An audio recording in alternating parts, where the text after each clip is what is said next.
Welcome back to What Arty Noobs for General Disturbance. This is the 212A. It's the Tier 9 Soviet SPG. This one is located on the south spawn of El Halluf, and it's under the command of Soul Collector of ENJ0Y, and he's in battle with Tramsy of ENJ0Y and Skay1 2080 of the Animal Clan in platoon. Now, normally you would see Octagon in platoon with Soul Collector, but on this occasion, no, he's actually going out to play the 212A on his own with his platoon mates. And Tramsy being in the strip 1030 probably means that he's going to do some sniper, whilst we can see that Skay1 is in the Skoda T50, so I presume he's going up to the northwest corner, and yes, it does look like that on the minimap. Okay, he's picked his firing position and he's ready to go. Now, Soul Collector probably plays very similar to Octagon. Any allegations that it's actually Octagon doing it are, well, strictly denied. It's the way I would put it. Okay, well, enemy tank has been spotted, but Soul Collector at the moment, he's after this one. 277 rounds out. Oh, he tagged him. He got him for 411 with a near miss, and a very near miss at that. Mind you, the 277 did get into that gap, which means that he can protect himself for the meanwhile. But there's a few enemy tanks down in the valley that we can aim for, and especially this Judas, who I think just got tagged by one of our tank destroyers. Rounds out. Well, he definitely got tagged there, and in fact he's stunned, which will slow him down and make him an easy kill for the 121. But in fact, the kill shot comes from the VK4502B. Okay, the enemy's turned up, but they made a critical mistake here. They've gone to the far right side of that pass, and that means that they can be hit by Arty. We're not loaded yet, but we will be momentarily, and I think that Conqueror's going to regret choosing that position for that reason. Yep, that was a penetrating shot on the engine deck for 912 hit points. This 203mm howitzer is actually capable of doing 900 alpha, 52mm of pen, and 10.4 meters burst radius. So going through an engine deck is not much problem at all, really, and that's why that's a very bad position to pick. E100 has actually got a better firing position because he's on the other side. That's still going to hurt. 349 this time, and he's got stunned. Now, the standard reload for this Arty is actually 37.39 seconds, and we can see Soul Collector's got it down to 27.53, so he has not 10 seconds off the reload, or just under 10 seconds. These guys are really going to regret going to this position. Rounds out. Well, it's actually splashed him rather than actually hit him, and down in the valley we've got another problem, an object 260, and we can see that Skay1 in the Skoda is actually picked up a position right up on the heights to watch over what's going on in the center of the map. He's giving information to Tramsy with his strip to get shots. Rounds out the Conqueror again. This should be a kill. It was. It overwhelmed him, and he didn't have much room to move. Consequently, he's out the game, so that's first kill for Soul Collector. Now, these guys are really going down now. I don't think they have much chance of stopping this. It's 3-on-1 most of the time. The 277 ignored the ST1 to get far enough behind him to plug shells right up his rear. I think he might try once more. Well, we got 400 assists there. Oh, 830 of assists from stunning, but look at this. We've got a Heshbon clinging to the rock side. Now, he should be out helping his teammates, but he's actually hiding in that position there. Not very good. There is a Jagdtiger, presumably in close proximity. We'll find out any moment, because Skay1 is about to go past them. He should be able to get a proximity spot. And in fact, the Jagdtiger's gone around the other side, which means the Heshbon is probably just above him. Okay, rounds out. This should splash. 320 from a splash. That's very satisfying. He's also got the stun, which actually helps because, of course, it means that he can't really aim properly until, of course, the stun's cleared.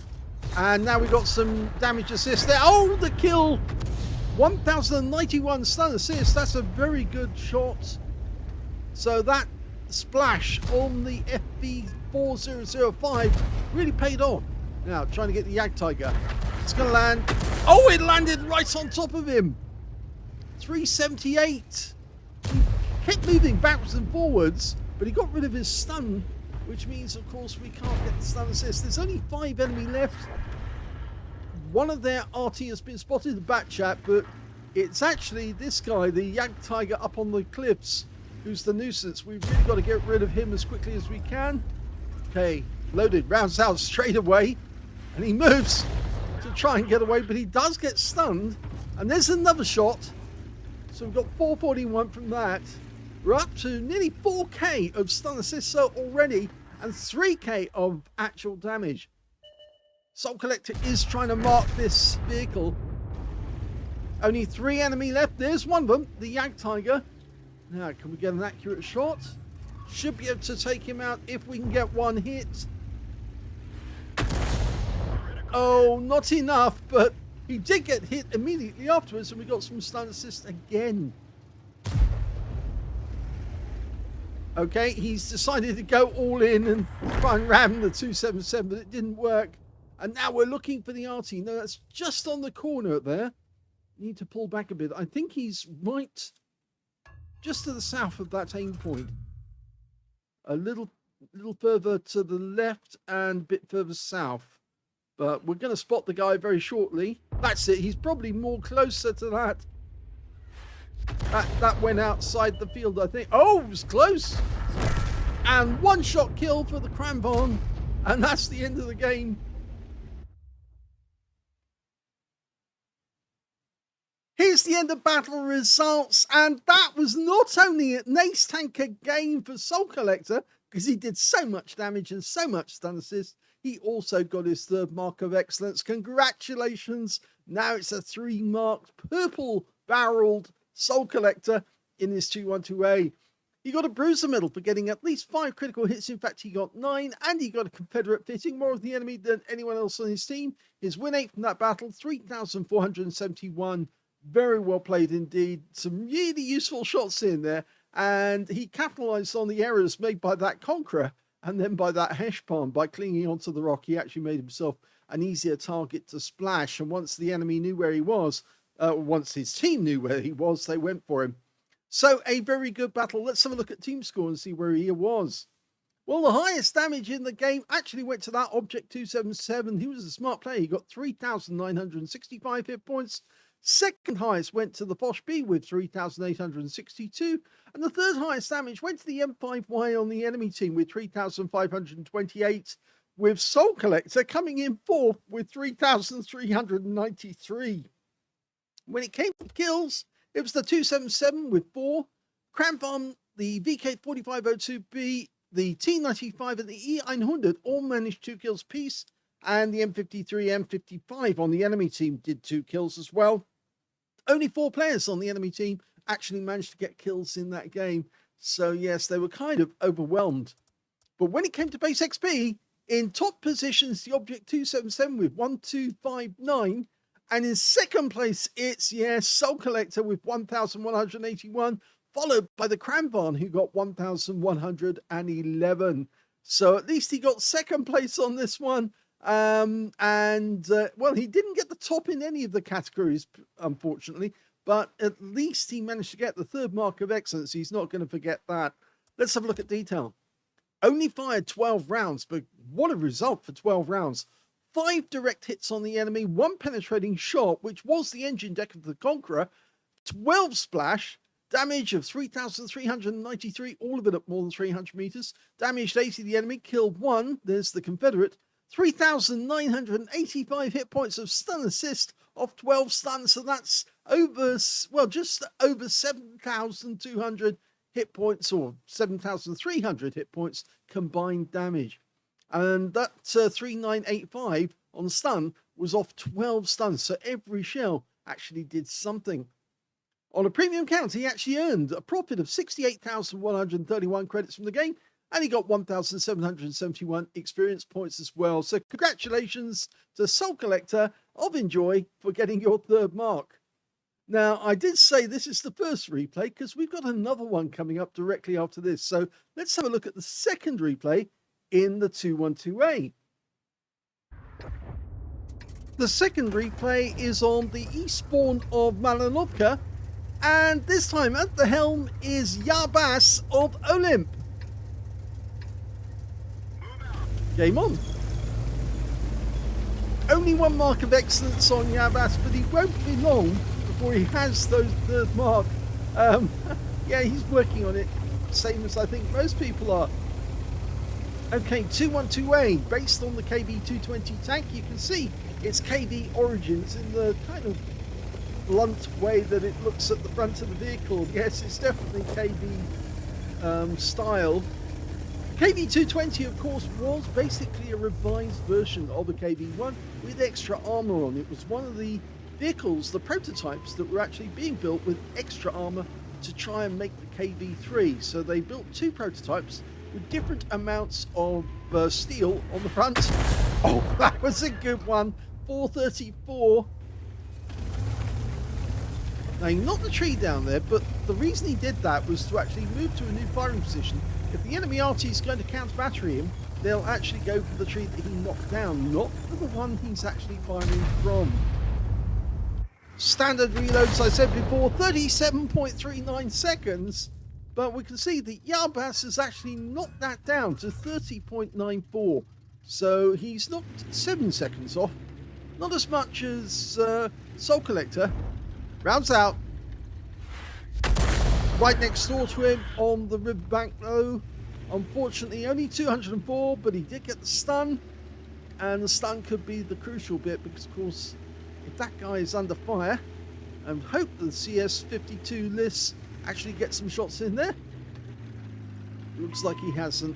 Okay, so we've marked the target, and that tells our teammates, can you either hit that thing or hit it after we've struck it? Well, it went down fairly quickly. And you're seeing quite a lot of pattern tanks, and that's because I think a lot of people are now playing it after they received it from the holiday ops. We've lost sight of that one. I think he's gone into that dip. Up on top of the hill, there's a huge number of enemy tanks, and it looks like they formed up just so that we can actually get at them. We're dialing in as quickly as we can, and the 212A does dial in very quickly. It's a Soviet tank with a very narrow arc of fire. Narrow arc tanks tend to dial in quicker than the ones which have got very wide arcs. So he did get a hit there, but it's 336. These two make very interesting targets because, of course, they're moving backwards and forwards. If you get one dialed in, then, and you know where it's going to be, you might accidentally hit the other one at the same time, or at least stun two tanks instead of one. Okay, they're only willing to go that far before they fire and come back. Rounds out. That's better. Splashed him for 287. Both of them got stunned. The more stun they carry, the more difficult it is for them to get shots on our guys, whilst we're actually picking up stun assist as he's doing it. He's now decided the M451 makes a better target. Oh! He's decided to engage the rockets and get into safety. Now, let's see if we can ruin his day. Yeah, he's trying to come after the IS-3. Rounds out.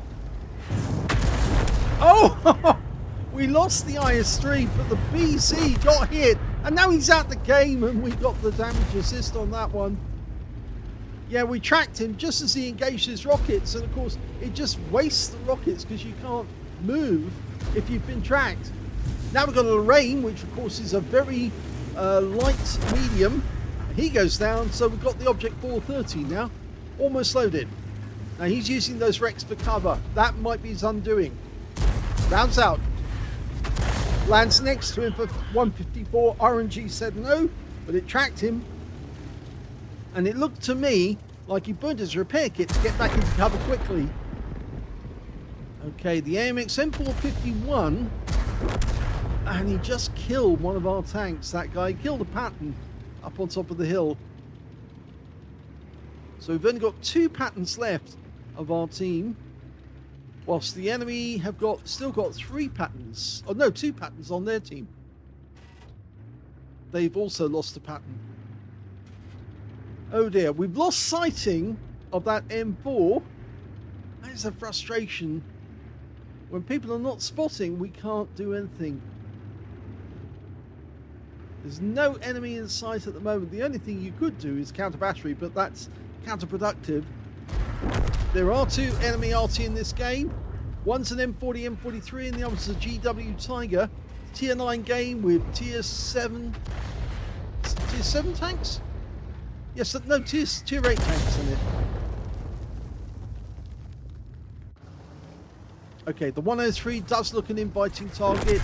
He's already gone. So the score's fairly even at the moment, but we really do need to get that AMX M451 right up on top of the hill. He should be the priority, because once he's gone, there's nobody up there to hurt us and hurt our guys up there. Okay, rounds out, looks good. Direct hit on the turret. Yes, you can see where the yellow mark is. It's right next door to the mantlet. In fact, I'd say it was on the mantlet. Oh dear. We just lost another Patton. Styling in very quickly. Only a few seconds to go. He just got tracked, so he's burned his repair kit again. So the next one should stop him in his tracks. Rounds out. Oh! Well, it's tracked him. And he fixed it. So he's probably carrying 2. I think he's carrying 2 repair kits, because he fixed that way too quickly. Nobody has a repair kit that fast when he did it, when he got tracked the first time. And when he got tracked the second time, again, he repaired incredibly quickly. The unfortunate thing is we've got nobody up on the hill now, so he's guessing where the guy might be.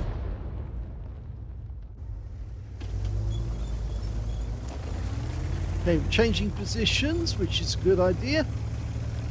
This Arty carries 40 rounds in the 203mm. Of course, the other version of this carries the 152mm. Withdraw from that position. Yeah, he's trying to say you need to pull back because you've got a very slow Arty.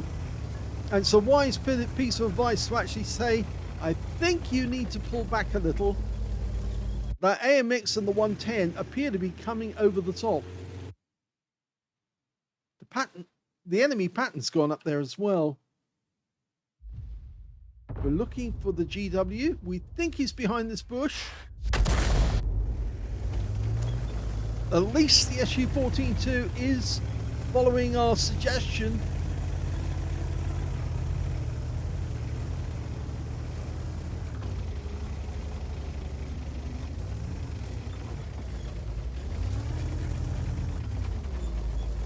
Now we're 3 down on the enemy at the moment, so it's going to be a bit of a grind to try and get back.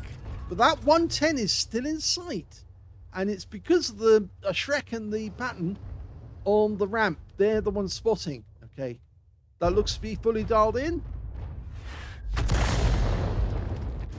Unfortunately, they lost sight of it. Oh, now what's going on here? We lost the Shrek, but we do have a T-54 there. We lost the Patton. But T-54 is actually very, very strong.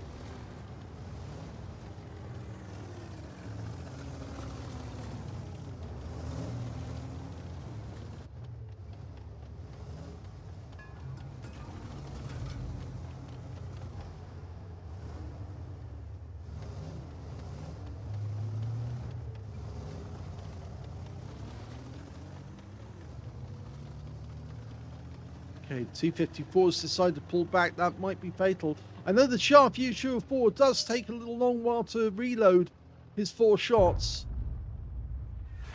I think that's just a suppression fire to try and stop him from shooting our teammate. Oh, we lost another one. The T-103 just killed our Liss.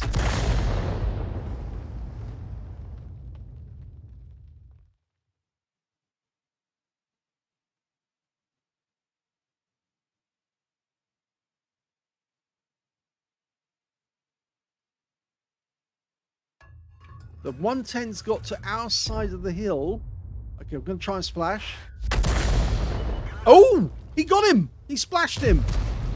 That's interesting. Now, that's clawed one back. I've just got this Char Future 4 who's actually unloading. That's the same guy, I think, who was up on top of the hill dealing with the ramp. And here comes the enemy team coming down the hill. Notice how he's weaving to try and throw off any Arty shells. Best go for the M451. They line it up. He's moving fast. Rounds out. And he got him! A blind shot. He takes out one of the enemy heavies. And that again claws us back one. But the T69 is going to be the next person to spot for us. Okay. Let's see what we can do. He's now one shot for us. If we can get this shell out, he's tracked. Wait, wait, wait. Here we go. Ah! Kill denied. That's unfortunate. We got so close there to annihilating him and picking up a kill. We've already got two. Yabaz is working as hard as he can. Now the score's even. Now, kill the Panther. Rounds out. 260 from a splash. He's tracked both sides. He fixed it because both tracks fixed simultaneously. So I suspect that he has burned a large repair kit. So he won't be able to do it again unless he's also carrying two repair kits. I don't think so. Not many people carry two.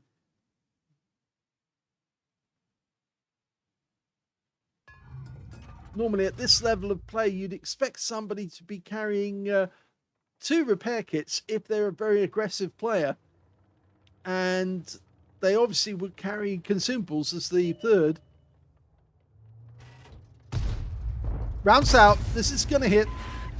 Oh. Well, he pulled back and proved me wrong. But he has been tracked on one side. Now he can't fix it. And now he is stuck there. And he's going to go down. Next shot.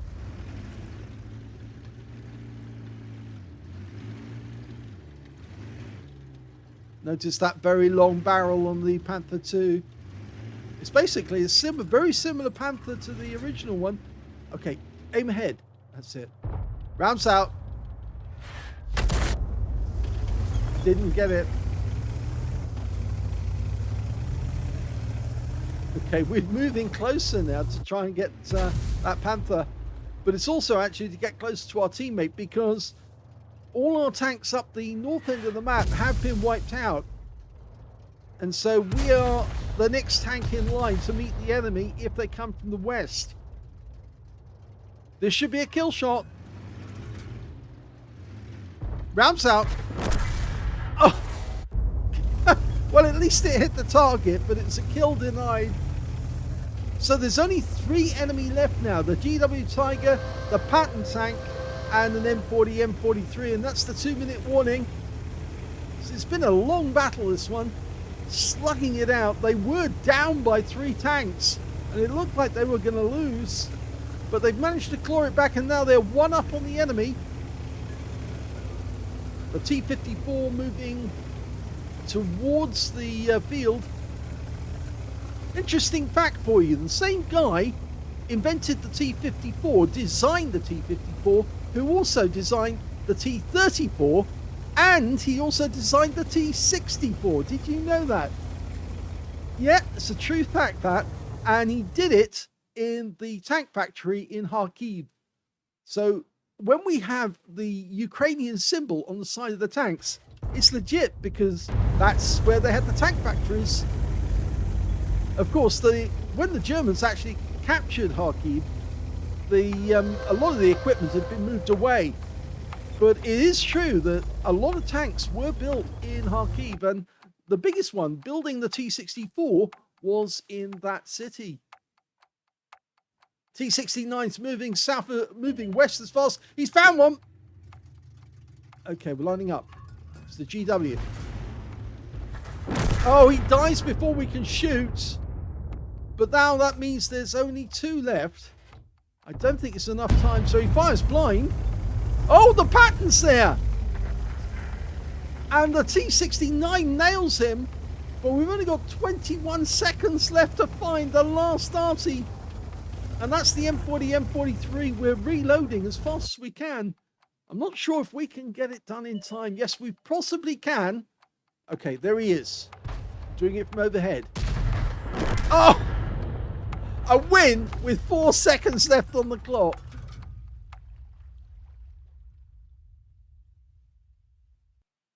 Here's the end of battle results, and that was an ace tanker game for Yarbaz of OLIMP in the 212A. He managed to get a bruiser medal for getting at least 5 critical hits. In fact, he got 13. He also got a Confederate as well for hitting more of the enemy than anyone else on his team. And his win rate from the game was 4,475. And yes, I think he still would have got the Confederate if he'd taken out the GW. In fact, he did hit a lot of enemy tanks, which was subsequently taken out by other teammates. And consequently, he missed out on getting a kill. But as a consequence of that, he actually got the Confederate instead, which is very nice. Win rate of 4,475. We look at team score, we can see he didn't get the highest damage in the game. That AMX M451 that he killed with a blind shot, he was the high caliber at that time. He got 4,168, but he didn't get the medal because it wasn't 20% of the enemy hit pool. Second highest damage went to the T54 on our own team. He got a Biscucci's medal for killing both enemy Arty and 3,959 hit points. And in third place is Yarbaz, yes, with 3,636. And of course, he got the Confederate. When it came to kills, it was actually the AMX M451. He got 5 kills in the game. 3 kills went to the T69 on our team, and 2 kills went to the T54, to Yarbaz, to the Liss, to the 53 TP, and the SU-14-2 on our team. And only 2 players on the enemy team managed to get 2 kills, was the M40, M43, and the Shure MV7X. And only 5 players on the enemy team actually managed to get kills. So pretty poor game for the enemy team again. Let's have a look at the base XP. And in top position now, it's the T54, 1,208 to him. 1,145 went to Yarbaz, and 1,044 went to the CS52 Liz, and T69 managed 1,011 in 4th place. And of course, only 4 players managed to get over 1,000, but 2nd place for Yarbaz out of base XP, and 3rd place when it came to damage, 2nd place when it came to kills. He fired 21 rounds, so a lot of ammunition expended, but he was getting those shells out as quickly as he could, even though there was periods during the game when no tank were in sight or nothing was visible to us. 4 direct hits on the enemy, 17 splash, damage of 3,636, all of it at more than 300 meters. Damage 9 of the enemy, killed 2, so there was a 7 difference there for the Confederate. 2,204 hit points, a stun assist of 14 stuns. Now, he earned a profit of 70,584 credits from the game, and he also took away 2,576 experience points, so positive all round. He really did benefit, and this battle took place on New Year's Eve at, 4:30 in the afternoon. So well done to Yarbaz, good result. Hope you all enjoyed it. This one and the previous battle where Soul Collector got his 3rd mark of excellence. Yes, I don't think it's Oxidon playing at all. I think this is definitely Soul Collector's game. Yes, I'm sure. Was that a pig I saw flying past at any moment? No, honestly, Soul Collector's going to have to tell me, was it you or was it Oxygon? We do know that Oxygon does have 3 marks of excellence on his Arty as well. But yes, you never know these days, you never know. But anyway, I hope you enjoyed both those replays. If you did, please give the video a like. Do subscribe to our channel. Leave a little comment down below because it feeds the algorithm and he loves nomming. Nom nom nom. And thank you for watching.